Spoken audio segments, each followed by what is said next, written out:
ในวันที่19 พฤษภาคม 2025ท่านบุญหลอมแก้วบัวโฮมรองประธานกรรมาธิการวัฒนธรรมสังคมสภาแห่งชาติได้เคลื่อนไหวเยี่ยมยามศูนย์พัฒนาฝีมือแรงงานแขวงอัตตปือโดยมีฐานนางพรมณีเขียนสัญวงศ์รองประธานคณะสมาชิกสภาแห่งชาติ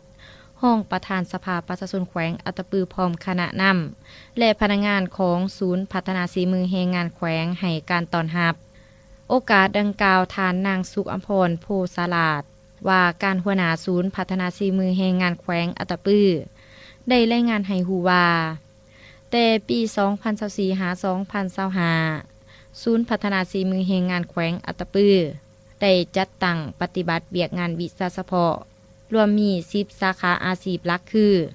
สาขาอาชีพส่งเสริมกสิกรรมตัดเย็บเครื่องนุ่งห่มสร้างบำรุงรักษาและซ่อมแปลงรถยนต์สร้างใหม่เฟอร์นิเจอร์และก่อสร้างติดตั้งไฟฟ้าในอาคารสร้างปรุงแต่งอาหารและบริการโรงแรมสร้างเสริมสวยสร้างซ่อมแปลงและนำใส่คอมพิวเตอร์สร้างจอดโลหะและท่อนำนอกนั้นยังมีสาขาอาชีพอื่นๆที่เห็นว่ามีความจำเป็นฝึกตามความเรียกร้องของตลาดแรงงานส่วนโครงเขตการพัฒนาฝีมือแรงงานมี3โครงเขตใหญ่คือโครงเขตกสิกรรมโครงเขตอุตสาหกรรมและโครงเขตการบริการส่วนกลุ่มเป้าหมายผู้เข้าฝึกในศูนย์ส่วนใหญ่แม่นชาวหนุ่มที่ด้อยโอกาสผู้ทุกข์ยากและว่างงานในเกณฑ์อายุแต่15 หา 35 ปี 2024 หา ปี 2025 ได้สำเร็จการฝึกพัฒนาฝีมือแรงงานใน3โครงเขตคือกสิกรรมอุตสาหกรรมและบริการจำนวน 1,529 คนหญิง746 คนในนั้นโครงเขตกสิกรรมมีสมณกรเข้าร่วม